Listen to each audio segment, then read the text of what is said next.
नमस्कार दोस्तों, स्वागत है आपका स्टडी फॉर सिविल सर्विसेज में। फ्री वीडियो के लिए चैनल को तुरंत सब्सक्राइब कर लीजिए और नोटिफिकेशन को जरूर ऑन कर लेना।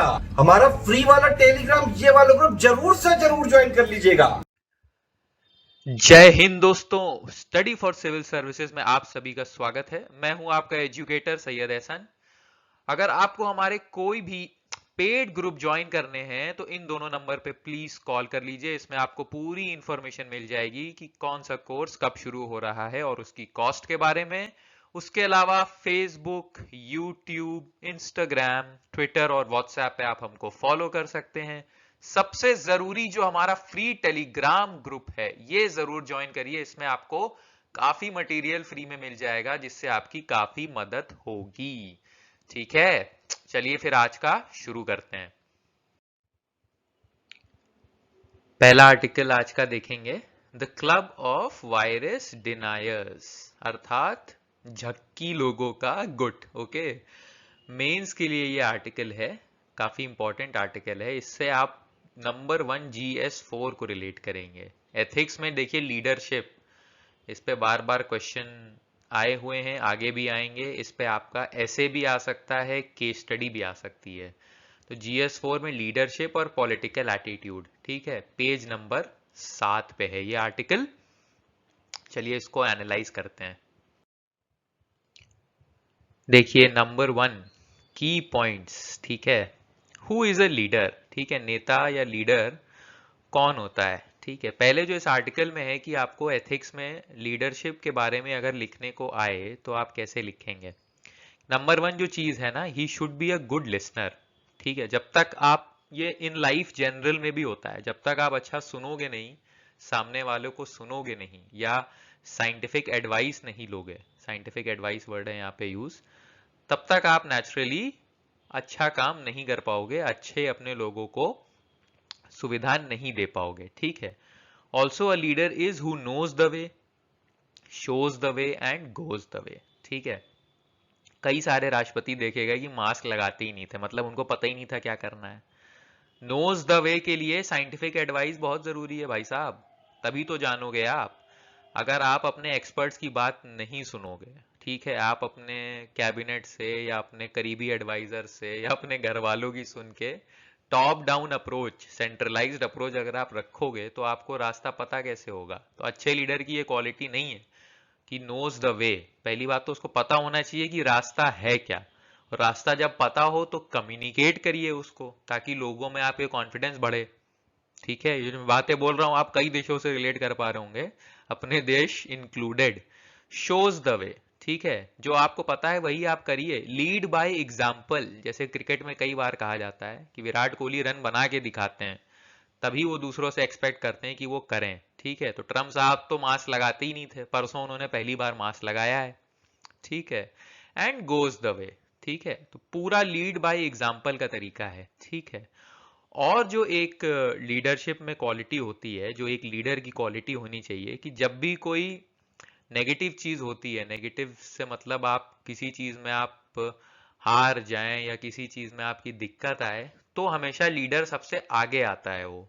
ठीक है, कि ये मेरी गलती है, फिर उसका सल्यूशन सोचता है। और जब भी कोई अचीवमेंट होता है, कोई पॉजिटिव चीज होती है, तब वो जो उसका श्रेय है वो किसी और को देता है, अपने टीम मेंबर्स को देता है।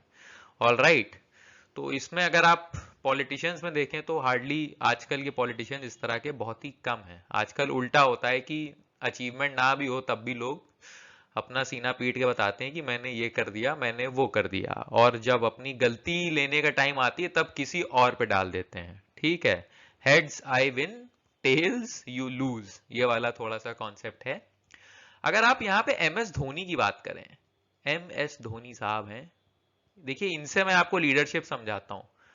जब भी टीम, भारतीय टीम जब भी कोई बड़ा वर्ल्ड कप जीती, 2007 में, 2011 में, ठीक है, तब आपने देखा होगा कि जब भी ट्रॉफी सेरेमनी का टाइम आया, या 2013 में चैंपियंस ट्रॉफी जीते थे, तो धोनी हमेशा साइड लाइन में रहे। धोनी ने ट्रॉफी किसी उस टाइम पे जो यंग लड़का था उसको पकड़ाई वहां पे। ठीक है, और धोनी हमेशा जब भी कोई मैच इंडिया जीतती है तो कोई और जो उस दिन परफॉर्म करता है सबसे अच्छा, वो खिलाड़ी जाता है इंटरव्यू देने। लेकिन जिस दिन इंडिया मैच हारती है, उस दिन आप देखेंगे हमेशा धोनी जाते हैं इंटरव्यू देने, क्योंकि उनको पता है कि उस दिन टफ सवाल पूछे जाएंगे और अकाउंटेबिलिटी के लिए एक्सट्रैक्शन होगा। तब वो खुद जाते हैं, ताकि वो शो करते हैं कि मैं इस टीम का कैप्टन हूं, मैं इस टीम का लीडर हूं, अगर टीम हारी है तो मेरी जिम्मेदारी है, मैं बात करूंगा। लेकिन जब भी टीम जीतती है तो वो हमेशा किसी और को आगे करते हैं जो उस दिन अच्छा परफॉर्म करता है। तो ये यहाँ पे आपको लीडरशिप मैं बता रहा हूं कि कैसे लीडर होने चाहिए, ठीक है। इसको आप इसमें लिख भी सकते हैं कि gives credits to others when an achievement occurs and takes the blame on himself when something goes wrong, उसी को अच्छा लीडर कहा जाता है इन चीजों के अलावा, ठीक है। और जो एक बड़ी चीज चल रही है, साइंस वर्सेस पॉपुलिज्म, ठीक है, विज्ञान बनाम लोक लुभावनवाद। देखिए अभी पूरी दुनिया बेसिकली लोक लुभावनवाद पे चल रही है, हमारा देश तो इस पे बहुत पहले से था ही, अभी भी है। तो जब ये लोक लुभावनवाद में अगर लीडर्स आ जाएंगे तो सब कुछ ना इसी पे आके सीमित हो जाता है। मीडिया, लोग, ठीक है, आपके फॉलोअर्स, आपकी पॉलिटिकल पार्टीज, इवन जो आपकी ब्यूरोक्रेसी होती है वो भी फिर उसी तरह से काम करने लगती है, क्योंकि अल्टीमेटली ब्यूरोक्रेसी को नेताओं के अंदर ही, लीडर्स के अंदर ही काम करना होता है, ठीक है। तो जो विज्ञान होता है ना, ये फिर बहुत पीछे रह जाता है, ठीक है। इन्फॉर्म्ड एडवाइस जो एक चीज होती है वो फिर कोई नहीं ले पाता। अब देखिए इसमें आप लिखेंगे कैसे, आर्टिकल 51A, हर चीज का सलूशन संविधान में आपको मिलेगा जरूर, और जब ये आप लिखेंगे जरूर तो आपको नंबर ज्यादा दूसरे से मिलेंगे जरूर। टू डेवलप साइंटिफिक टेम्पर, वैज्ञानिक सोच, भाई साहब साफ साफ लिखा हुआ है, फंडामेंटल ड्यूटी है ये एक नागरिक की। तो लीडर की तो सोचिए कैसी ड्यूटी होनी चाहिए ये, राइट। फंडामेंटल और ड्यूटी दोनों ही वर्ड अपने आप में सेल्फ एक्सप्लेनेटरी हैं, बेसिक ड्यूटी है ये।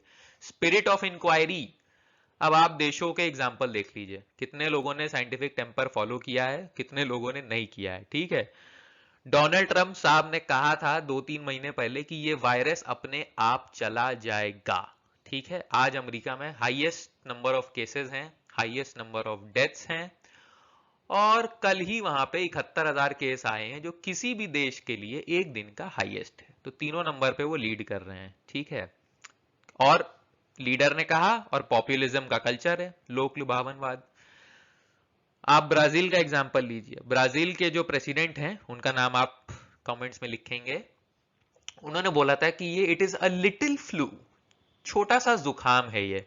ब्राजील सेकंड नंबर पे आज, ठीक है, नंबर ऑफ केसेस में, नंबर ऑफ डेथ्स में, और उनकी पॉपुलेशन कम है, 20 करोड़ के आसपास है। उत्तर प्रदेश के बराबर करीब पॉपुलेशन है ब्राजील की, और वहां लिटरली बैंड बज चुकी है। तो वहां कहां चला गया साइंटिफिक टेम्पर, वो भी काफी पॉपुलिस्ट लीडर हैं, ठीक है। और अपने देश पे तो आप लोग को पता ही है कि कभी ताली बजी, कभी थाली बजी। बाकी फिर आप लोग देख ही रहे हैं कि कैसे कैसे फिलहाल अलग अलग राज्यों में और केंद्र में काम चल रहा है। जिस उस पर जितनी कम टिप्पणी की जाए उतना बेहतर है यहाँ पे, लेकिन लिखिएगा जरूर आंसर में, ठीक है। और इसको जब आप लिखेंगे ना, कॉन्स्टिट्यूशन से आप रिलेट करके एग्जाम्पल देंगे कि वर्ल्ड लीडर्स ने क्या क्या बोला, ठीक है। अब आप अमिताभ बच्चन का एग्जाम्पल लीजिए, चाचा जान का आया था, अमिताभ चाचा जान का ट्वीट आया था कि जिस दिन थाली बजवाई गई थी, उन्होंने साइंटिफिक प्रूफ के साथ चंद्रमा, सूरज और बैक्टीरिया वायरस को समझा के लिखा था कि इससे ये मर जाएगा कोरोना। इतने ऊंचे ओहदे होने के बावजूद, जहां आपको मालूम है आप करोड़ों लोगों को इन्फ्लुएंस कर रहे हैं, पॉपुलिस्ट कल्चर चल रहा है दुनिया में, भाईजान ने ट्वीट किया था। आज आप देख लीजिए वो अभी कहाँ है, ठीक है, अस्पताल में है, कोरोना हो चुका है, परिवार के आधे लोगों को हो चुका है, राइट। तो article 51A to develop scientific temper, spirit of inquiry. देखिए मैं आपको जो भी पढ़ाता हूँ वो मेंस के लिए पढ़ाता हूँ, तो इन पॉइंट्स को लिखिएगा जरूर। और लिखेंगे कैसे, जब प्रीलिम्स क्वालिफाई करेंगे। और प्रीलिम्स कैसे क्वालिफाई करेंगे, जब आप स्टडी फॉर सिविल सर्विसेज के पेड ग्रुप्स ज्वाइन करेंगे, राइट। तो उनको आप जाके ज्वाइन करिए, ज्ञान सर को फॉलो करिए, ऑलराइट। चलिए आगे बढ़ते हैं अगले आर्टिकल की तरफ। आंसर राइटिंग में आज सिंपल सा क्वेश्चन है कि populism propagated by elected leaders completely sideline scientific approach to any problem. Analyse. निर्वाचित नेताओं द्वारा प्रचारित लोक लुभावनवाद किसी भी समस्या के लिए वैज्ञानिक दृष्टिकोण को पूरी तरह से किनारे कर देता है। इसका विश्लेषण करना है। देखिए, इसमें आपको पॉलिटिकल प्रोपेगेंडा नहीं लिखना है, आपको सिर्फ एग्जाम्पल्स देने हैं जो एक्चुअली ट्रू हो। मन घड़न एग्जाम्पल्स आप नहीं देंगे। किसी भी आंसर राइटिंग में आपको डायरेक्ट आलोचना पॉलिसीज या जैसे आपके लीडर्स एग्जाम्पल रखते हैं पब्लिक में उसके करने होते हैं, जो डॉक्यूमेंटेड चीजें हैं। ठीक है, अपनी तरफ से सोच नहीं लगानी होती है। आइडियोलॉजी का यूज ना ही नौकरी में अच्छा है, ना ही एग्जाम में अच्छा है, और ना ही जनरल लाइफ में। ऑल राइट, सिर्फ उसको सीमित रखिए। तो इसमें आप लिखिएगा जो भी एग्जाम्पल्स पीछे दिए गए हैं। बाकी आर्टिकल में और भी अच्छे अच्छे एग्जाम्पल हैं। तंजानिया के प्रेसिडेंट ने बोला कि चर्चों में जाइए क्योंकि कोविड जो है जीसस की बॉडी में नहीं रह सकता। तो ये एग्जाम्पल आप उठा के यूज कर सकते हैं कि भैया रिलीजन वर्सेस साइंस, कहाँ जा रहे हैं हम लोग। ठीक है, और भी जगह जगह अलग अलग राष्ट्रपतियों ने बहुत सारे ऐसे स्टेटमेंट्स दिए हैं जिसको देख के यकीन नहीं होगा कि ये इलेक्टेड लीडर्स हैं। ऑल राइट, चलिए अगले आर्टिकल पे चलते हैं।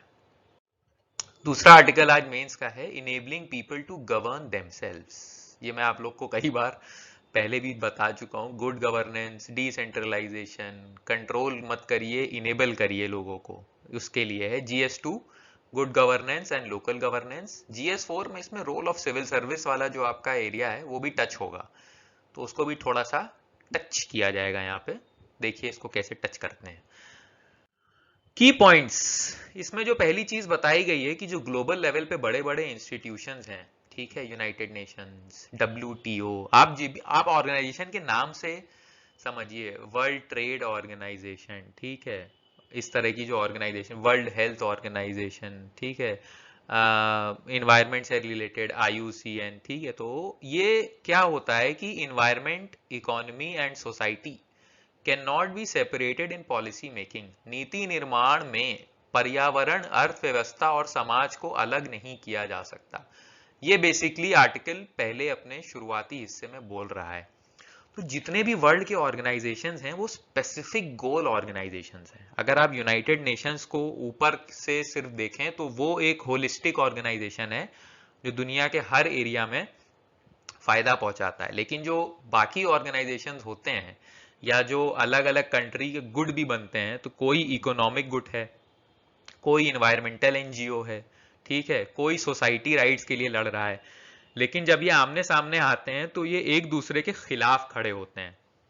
तो वो चीज जब तक दुनिया में रहेगी तब तक आप जो है एक होलिस्टिक डेवलपमेंट जो बोलते हैं, एक साथ सबको लेके चलना, जस्टिस, इक्वालिटी, ठीक है, वो आप रीडिस्ट्रीब्यूटिव जस्टिस वर्ड होता है, वो आप नहीं ला सकते। इसलिए बोला गया है कि इंस्टीट्यूशंस जो है ग्लोबल लेवल पे अभी वो मिसमैच हो गए हैं, बेमेल हैं। देखिए 400 साल पहले तक डेमोक्रेसी का कोई कॉन्सेप्ट ही नहीं था। दुनिया भर में राजा होते थे, ठीक है। उसके भारत में भी आपको पता है मुगल थे, मुगल के पहले दूसरे राजा थे, चोलास थे, पांड्यास थे, चेरास थे। तो हमेशा से किंगडम्स रहे थे। डेमोक्रेसी का कॉन्सेप्ट इज वेरी न्यू, 300-400 साल पुराना है। फ्रांस में आई थी, US में आई थी डेमोक्रेसी, वहां से आपके लिबर्टी और उसके आइडियाज आए। तो जब वो सारे आइडियाज आए तो धीरे धीरे एक अलग अलग टाइप के गुट बनने लगे, जिनका जो दृष्टिकोण था वो बहुत छोटा था। किसी को सिर्फ आर्थिक पे फोकस करना था। अगर अब इंडिया में कहीं इंडस्ट्री पे कोई फोकस करके आता है पैसा लगाने, तो अगर उसको मान लीजिए केरल में पैसा लगाना है या महाराष्ट्र में पैसा लगाना है, वो कहेगा मुझे वेस्टर्न घाट्स को काट के लगाना है, तो एनवायरनमेंट का क्या होगा, ठीक है। पॉलिसी मेकिंग भी हमारी वैसे ही बटी होती है। फाइनेंस मिनिस्ट्री अलग होती है, एनवायरनमेंट मिनिस्ट्री अलग होती है। आपस में शायद कभी 6 महीने में एक बार फोन कर लेते होंगे, भाई चाय समोसा खा लो, ठीक है। उसके अलावा पॉलिसी मेकिंग में कोई कोलैबोरेशन नहीं होता है। एनवायरनमेंट वाले अपने प्रपोजल पास करते जाते हैं, इकोनॉमी वालों का काम चलता रहता है। झेलता कौन है एंड में? समाज, वहां के जो लोग होते हैं, ट्राइबल्स होते हैं या लोकल लोग होते हैं, उनको कुछ मिलता नहीं उसके बदले। तो इस तरह से ये बताया गया है कि इंस्टीट्यूशंस फेल हो रहे हैं। आपके चाहे मंत्रालय हो, आपके चाहे ग्लोबल बड़े बड़े इंस्टीट्यूशंस हो, जितने भी नामी ग्रामी इंस्टीट्यूशन हैं, वो सब धीरे धीरे फेल हो रहे हैं। और इनका फेलियर एक्सपोज करा है किसने? कोविड चचा ने। सब कुछ कोविड ने एक्सपोज करा है कि सिर्फ एक पैंडेमिक जो हेल्थ से रिलेटेड था, उसने आके आपकी हर चीज की बैंड बजा दी, ठीक है, ऊपर से नीचे तक। दूसरा है कि लोकल सिस्टम देखिए हमेशा सोल्यूशन होता है। उन्होंने कहा कि जब तक आप प्रॉब्लम्स को लोकल के दृष्टिकोण से सॉल्व नहीं करेंगे तब तक आप चीजें नहीं सुधार कर सकते, और ये डॉक्यूमेंटेड चीजें हैं, ठीक है। 2009 में, ठीक है, एलिनोर ऑस्ट्रॉम करके जो पहली महिला थी जिनको इकोनॉमिक्स के लिए नोबेल प्राइज मिला था, उनका जो काम था वो इसी पे रिलेटेड था कि सेल्फ गवर्निंग कम्युनिटीज, ठीक है, उस पे था। तो आपके पास साइंटिफिक एक्सप्लेनेशन है कि लोकल सिस्टम सोल्यूशन जो होते हैं वो बेस्ट होते हैं, तो उनको हम लोग क्यों नहीं यूज करते, क्यों नहीं डिसेंट्रलाइज करते। कल भी हमने बात की थी, मैंने आपको बताया था local governance part 9 schedule 12, Panchayati Raj, municipality, municipal corporation, village level पे, ठीक है। बीडीओ के हाथ में पावर क्यों नहीं होती कि वो पूरी तरह से इंडिपेंडेंटली डिसीजन मेकिंग करे, क्यों उसके ऊपर 4 पॉलिटिशियन और 6 और ब्यूरोक्रेट चढ़े रहते हैं, क्यों वो अपने लोगों के साथ मिलके निचले से निचले लेवल पे काम नहीं करने दिया जाता उसको। इस पे ये बात करता है। और जो ये बात करता है कि civil servant should enable governance, be a facilitator. अब देखिए सिविल सर्विसेज का जो रोल है देश में, वो फिलहाल क्या है कि गवर्नमेंट की जो स्कीम्स होते हैं वो खाली लोगों तक पहुंचाते हैं, ना कि लोगों को इनेबल करें, ठीक है। एक इंडियन एंथ्रोपोलॉजिस्ट हैं, उनका एग्जाम्पल दिया हुआ है आर्टिकल में। उन्होंने ऑब्जर्व किया था कि वो कुछ आईएएस ऑफिसर से मिले थे जिन्होंने आंध्र प्रदेश में कम्युनिटी बेस्ड पब्लिक हेल्थ और सेल्फ हेल्प ग्रुप्स मूवमेंट पे काम किया था आंध्र प्रदेश में, ठीक है। और वो उसके बाद मिले ऐसे लोगों से जिन्होंने स्वच्छ भारत के जो ऑब्जेक्टिव्स हैं उनको लगाने की कोशिश की कुछ एरियाज में। तो उसमें हुआ क्या कि जो स्वच्छ भारत वाले थे वो हैं डिलीवरर्स, वो डिलीवरी बॉय हैं। गुड गवर्नमेंट के बेसिकली आप डिलीवरी बॉय हैं, इसमें कि आपके पास कोई मैंडेट है कि भैया ये करना है आपको, उसमें आपकी अपनी सोच लगाना, लोगों की प्रॉब्लम को सुन के उसके हिसाब से सोच लगाना, उसका विंडो कम हो जाता है। और जो पहली वाली थी एग्जाम्पल लोकल कम्युनिटी के हेल्प से, वो है इनेबल गवर्नेंस। इनेबल कर रहे हो आप लोगों को कि वो अपने आप अपने ऊपर शासन कर सकें, इंडिपेंडेंट डिसीजन मेकिंग कर सकें। और जब तक आपका रोल, ठीक है, एक डिलीवरी बॉय या डिक्टेटर वाला जो होता है कि आप डिक्टेट करते हो टर्म्स, ठीक है, कि आप ऐसा करिए, आप ऐसा करिए, आप ऐसा करिए। अभी भी देखिए सचिवालय में यही तो होता है, किसी एक फॉर्म में अगर एक छोटी सी जगह पे एक लोगो ना लगा हो या एक साइन गलत हो जाए तो पूरा काम आपका रुक जाता है, जीरो से स्टार्ट करना पड़ता है। तो वो इनेबलिंग नहीं है, वो आपको रोकने का हर्डल है वो, ठीक है, वो रोकने वाली प्रक्रिया है, ना कि आपको प्रोत्साहित करने की कि आप कुछ और अच्छा करो, ठीक है। उसकी वजह से कितने लोग तो भारत में निवेश नहीं करते कि भैया यहाँ के रेड टेप से और इससे कौन बचेगा, ठीक है। तो ये लाइन आपको यहाँ पे लिखनी जरूरी है कि civil servant should enable governance and be a facilitator, ठीक है। वो रास्ते में कांटा नहीं बनने चाहिए। ऑलराइट, ये 2-3 चीजें इसमें ध्यान रखिएगा, ठीक है। काफी ये ना फैला हुआ सा आर्टिकल था अलग अलग जगह का, ये GS2, GS3, GS4 तीनों में ही आपके काम आएगा। ये पॉइंट्स आप ध्यान रखिएगा, इनको आप अपने आंसर्स में यूज कर सकते हैं। और मैंने आपको पहले भी बताया है कि सिलेबस आपको रटा होना चाहिए, सिलेबस आपके पास होना चाहिए, आपके बाथरूम में चिपका होना चाहिए। अगर आप सोते हैं तो जहाँ पे आपका पंखा है वहां पे छत पे चिपका होना चाहिए। आप उसको पढ़ते रहिए, उसको देखते रहिए, धीरे धीरे याद हो जाएगा। फिर जब आप आर्टिकल देखेंगे आप समझ जाएंगे कि ये कहाँ मैं यूज करने वाला हूँ, ठीक है। ऑलराइट, चलिए फिर कल मिलते हैं आपसे। जय हिंद एंड थैंक यू।